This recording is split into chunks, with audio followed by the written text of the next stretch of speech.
Hello everyone. आज हम बात करेंगे कि जो हमारा लॉ ऑफ कर्मा होता है या फिर जिसको कर्म सिद्धांत भी बोला जाता है, आचार्य प्रशांत जी की जो फिलोसॉफिकल फ्रेमवर्क है वो इसको किस तरह से इंटरप्रेट करती है। जो बुक मैं यूज़ करने वाला हूँ वो है Karma and why you know everything about is wrong by Acharya प्रशांत।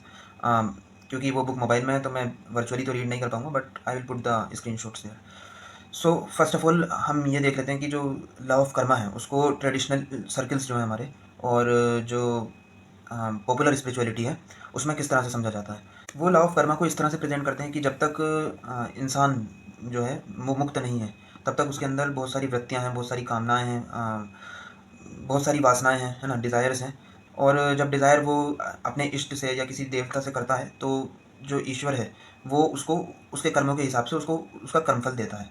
और यदि वो मर जाता है बिना मुक्त हुए, बिना लिबरेट हुए, जो उसकी कामनाएं हैं वो अभी नष्ट नहीं हुई हैं, जो वृत्तियां हैं वो नष्ट नहीं हुई हैं, तो वो ये मानते हैं कि जो जीवात्मा है, जो ट्रांसमाइग्रेशन ऑफ साउल का कंसेप्ट है कि जीवात्मा एक शरीर से मरने के बाद दूसरे शरीर को धारण कर लेती है। और वहाँ पर जो पिछले जन्म में जो चॉइसेस ली थी, पिछले जन्म में जो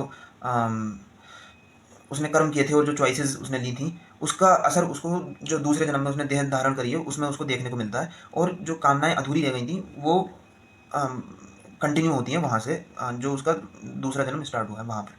तो जहाँ तक बात है कि इंसान के अंदर वृत्तियाँ होती हैं, कामनाएं होती हैं, वासनाएं होती हैं, तो उससे तो एपी फ्रेमवर्क जो है वो एग्री करता है कि अगर ईगो है तो वॉइड होगा, वॉइड होगा तो कोई ना कोई बिलीफ्स बनेंगे कि ये पर्टिकुलर चीज़ मुझे फुलफिल कर सकती है, तो वहाँ से डिज़ायर उठेगी। तो यहाँ तक तो जो आचार्य जी की जो फिलोसॉफिकल फ्रेमवर्क है वो एग्री करता है कि हाँ, अगर इंसान है तो फिर उसके अंदर कामनाएं तो होंगी होंगी, डिज़ायर्स तो होंगी होंगी।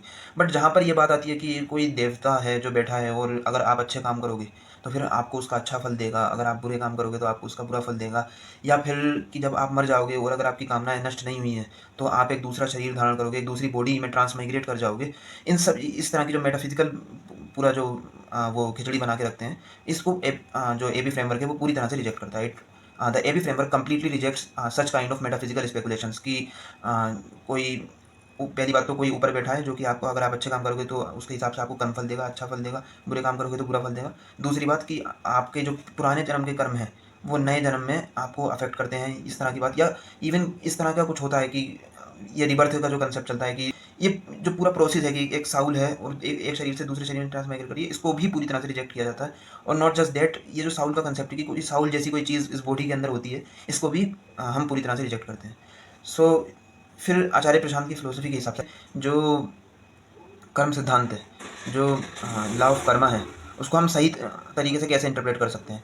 आचार्य जी का फिलोसॉफिकल फ्रेमवर्क ये कहता है कि सही काम अपने आप में ही रिवार्ड है, सही काम अपने आप में ही फल है। मतलब यह है कि गलत काम इस तरह से डिफाइंड है कि ईगो है, ईगो अपने बिलीफ्स पर चल रही है। ये ईगो के जो भी बिलीफ्स हैं कि एक्स वाई जेड जो ऑब्जेक्ट हैं वो मुझे फुलफिल कर देंगे, वो उन बिलीफ्स को फॉलो कर रही है, यह है हमारा गलत काम। अगर आप कोई जो वास्तव में सही काम है वो करते हो, मतलब कि आप कोई चीज़ मानते नहीं हो, आप उसे परखते हो, आप देखते हो कि ये पर्टिकुलर चीज़ें मेरे वॉइड को फुलफिल नहीं कर रही, आप उन्हें छोड़ते चलते हो, तो फिर जो आपने सही काम किया है उससे आपकी ऑटोमेटिकली सफरिंग रिड्यूस होगी। और अगर आपकी सही काम करने से ही आपकी सफरिंग रिड्यूस हो जाती है तो फिर सही काम अपने आप में ही रिवार्ड हो गया ना।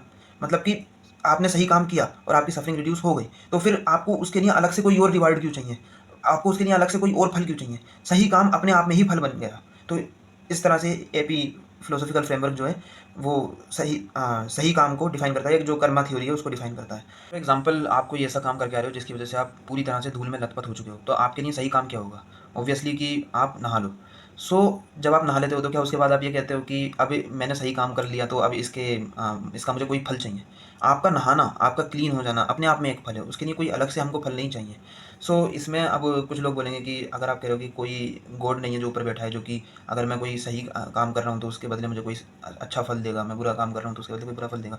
तो क्या इसका मतलब ये है कि जो गलत लोग हैं, है ना, वो कोई गलत काम कर रहे हैं, है ना, और उसके बाद भी उनके ऊपर कोई इस तरह का मतलब पनिशमेंट ना आए कि उनको कोई ऊपर से कि उनको कोई डिसीज़ लगे या उनको कोई एटर्नल पनिशमेंट इस टाइप का नहीं आए?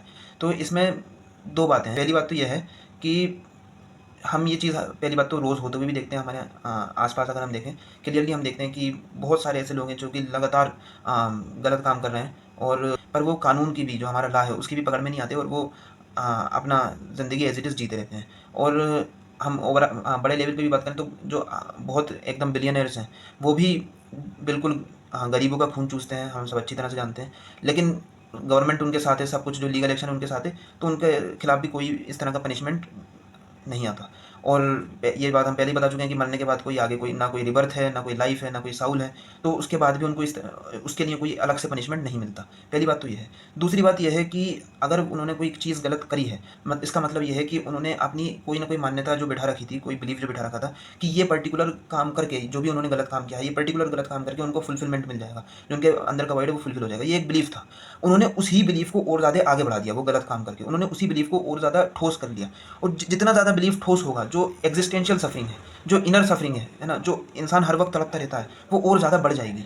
सो इन अ सेंस जिस वक्त उन्होंने गलत काम किया था, उनको उसका फल कि क्या नाम है, तुम्हारी सफरिंग जो इनर सफरिंग है वो और ज़्यादा बढ़ गई, उसका फल जो उन्हें उसी वक्त मिल चुका था। उन्हें उसके लिए कोई अलग से कोई डिवाइन पनिशमेंट की ज़रूरत नहीं है। उन्हें उसका फल उस वक्त एट दैट वेरी मोमेंट मिल गया था जब उन्होंने वो गलत काम किया था। और एक बात इसमें यह भी है कि अगर आप सही काम कर रहे हो, यानी कि आप जो ईगो के बिलीफ्स हैं कि एक्स वाई जेड चीज़ मुझे फुलफिल कर देगी, आप उनके हिसाब से नहीं चल रहे, आप उनको जो भी आपके बिलीफ्स हैं उनको छोड़ते जा रहे हो, और जो सही काम है वो अपने आप प्रकट हो रहा है। सो अगर ऐसा है तो फिर जो एक्सटर्नल कंडीशंस हैं, जो एक्सटर्नल चीज़ें हैं जो आपके ऊपर मतलब आपके आसपास घट रही हैं, उसका आप पर असर होना बंद हो जाएगा। इसका मैं एक एग्जांपल देता हूँ। जैसे कि फॉर एग्जांपल 2 स्टूडेंट्स हैं और उनके मान लीजिए आपके 70% मार्क्स आए, दोनों के 70% मार्क्स आए। अब जो मार्क्स हैं वो दोनों के सेम हैं, बट एक हो सकता है कि उन 70% मार्क्स पर ही बहुत ज़्यादा खुश हो रहा हो, और एक हो सकता है कि 70% मार्क्स पर बहुत ज़्यादा रो रहा हो कि बहुत ज़्यादा कम है। अब यहाँ पर कोई फैक्चुअल चीज़ तो है नहीं, ये दोनों ने अपने अपने बिलीव्स के हिसाब से डिसाइड किया है कि 70% मार्क्स ही, एक ने डिसाइड किया कि 70% मार्क्स ही काफ़ी हैं मेरे वॉइड को फुलफिल करने के लिए, और एक ने जो उसकी पूरी लाइफ हिस्ट्री देखेंगे तो उसमें जो जो चॉइसेस बनाई हैं, जो जो उसने बिलीव्स बनाए, हो सकता है कि वो पास्ट में कोई टॉपर रहा हो, तो उसका बिलीफ ये होगा कि कम से कम 95% आएंगे तभी मुझे अंदर से सेटिस्फेक्शन मिलेगा। सो उन दोनों की बिलीफ्स अलग अलग हैं। एक का बिलीफ है कि क्या नाम है, अगर 70% भी आ गए तो मुझे सेटिस्फेक्शन मिलेगा। एक का बिलीफ है कि कम से कम नहीं तो 95% आने चाहिए तो मुझे सेटिस्फेक्शन मिलेगा। तो जो एक्सटर्नल कंडीशन है वो सेम है, बट उस एक्सटर्नल कंडीशन का जो दोनों का रेस्पॉन्स है, वो जो उनकी पास्ट में ली गई चॉइसेस हैं, जो उनकी बचपन से लेकर अगर हम देखेंगे कि पास्ट में क्या क्या चॉइसेस ली हैं और पास्ट से लेकर आज तक क्या क्या बिलीफ्स बनाए हैं, उसके ऊपर डिपेंड कर रहा है। ऐसे ही एक एग्जाम्पल और है कि मान लीजिए आपके घर में एक सब्ज़ी बनी है और आप हो और आपका एक भाई है। अब वही सब्ज़ी आपको उसका जो टेस्ट है वो काफ़ी ज़्यादा अच्छा लगता है, और जो आपका भाई है ना, उसको उसका टेस्ट बहुत ज़्यादा बुरा लगता है। अब आपको वो टेस्ट क्यों अच्छा लगता है और उसको वो क्यों बुरा लगता है, इसमें कोई ऑब्जेक्टिव फैक्चुअल बात नहीं है। इसमें यह है कि जो आप बचपन से लेकर आज तक जो आपने बिलीफ्स बनाए हैं, और आपके भाई ने बचपन से लेकर आज तक जो बिलीफ बनाए, अगर हम उनको स्क्रूटनाइज करके देखेंगे तो दिखाई देगा कि एक तल पर आपने ये बिलीव बनाया था कि ये जो पर्टिकुलर सब्जी है इसका टेस्ट मुझे मेरे वॉइड को फुलफिल कर देगा, और आपके भाई ने इसका बिल्कुल अपोजिट बिलीव बनाया था कि ये जो पर्टिकुलर सब्जी है इसका जो टेस्ट है वो मुझे फुलफिल नहीं करेगा। इसलिए सेम सब्जी बनी है, सेम सिचुएशन है, सेम कंडीशन है, बट आप उसको अलग तरीके से रिएक्ट कर रहे हो। आप कह रहे हो कि हाँ, मैं बहुत खुश हूँ कि आज घर में ये सब्ज़ी बनी है, और आपका भाई काफ़ी सैड है क्योंकि उसको वो सब्ज़ी पसंद नहीं है। सो अब इसमें एक तीसरा ऑप्शन भी हो सकता है कि आप जो है सही तरीके से जीना शुरू कर दो, आप सही काम करना शुरू कर दो। अगर आप सही काम कर रहे हो तो आप सही सेंटर से जी रहे हो, मतलब कि आप बिलीफ से नहीं जी रहे हो। जो आपने पास्ट में जितने भी बिलीफ बनाए थे कि ये पर्टिकुलर चीज़ मेरे वॉइड को फुलफिल कर देगी, आप उनको छोड़ते जा रहे हो, आप उनको ड्रॉप करते जा रहे हो।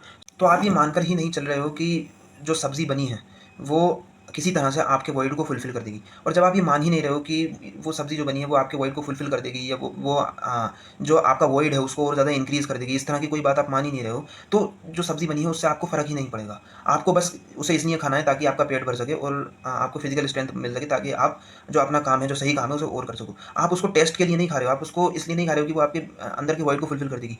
सो जो ये थर्ड ऑप्शन है, जब आप सही सेंटर से जी रहे हो, जब आप सही काम कर रहे हो, तो जो एक्सटर्नल कंडीशन है वो आप पर असर ही डालना बंद कर देती हैं। सो ये एकदम एब्सर्ड सी बात हो जाती है कि यदि आप सही काम कर रहे हो तो आपको उसका सही फल मिलेगा। भाई सही फल की ज़रूरत ही नहीं है। सही काम का मतलब ही यही है कि बाहर की कोई चीज़ मुझे फुलफिल कर ही नहीं सकती, मैं उस सेंटर से काम कर रहा हूँ। तो बाहर कोई मुझे सही फल देगा, मतलब अच्छा काम का अच्छा फल देगा, बुरा फल देगा, ये एकदम एब्सर्ड बात हो जाती है। इसमें हम एक एग्जांपल और ले सकते हैं। फॉर एग्जांपल दोस्तों, इसकी के कोई से भी नोवेल आप उठा लो, जैसे for example crime and punishment उठा लेते हैं। तो वहाँ पर जो हमारा मेन प्रोटैगनिस्ट है रास्कोल्निकोव, वो इस वजह से सफ़र नहीं करता कि उसको कोई लीगल पनिशमेंट मिली है, मतलब वो उस जो बूढ़ी औरत होती है उसको मार देता है। उसके बाद वो इस वजह से सफ़र नहीं करता पूरे नोवेल में कि उसको कोई जेल में डाला गया है या कुछ उसके साथ उसको कोई लीगल पनिशमेंट मिल रही है। वो इस वजह से सफ़र करता है कि जो उसका कंशायंस है, जो उसके भीतर की आवाज़ है ना, वो उसको गवारा नहीं करती, वो उसके खिलाफ बगावत करती है कि ये जो चीज़ मैंने करी है ये गलत करी है, और मुझे ये चीज़ माननी चाहिए कि ये चीज़ मैंने गलत करी है। वो इस वजह से सफ़र करता है। सो अगर रॉन्ग एक्शन है वो अपने आप में पनिशमेंट है, और जो राइट एक्शन है वो अपने आप में एक फ्रूट है। उसके लिए कोई अलग से हमको नहीं चाहिए कि हमने कोई सही काम किया है तो कोई गॉड है जो बैठा है जो हमको सही काम का सही रिजल्ट देगा, या कोई बुरा काम किया है तो उसके लिए हमें पनिशमेंट देगा। सो अगर मैं इस सबको समराइज़ करके एक सेंटेंस में कहना चाहूँ कि आचार्य प्रशांत का जो फिलोसॉफिकल फ्रेमवर्क है वो कर्म सिद्धांत को किस तरह से डिफाइन करता है, तो ये कहना सही होगा कि the right action is its own reward. बाकी that was it for today. Thank you.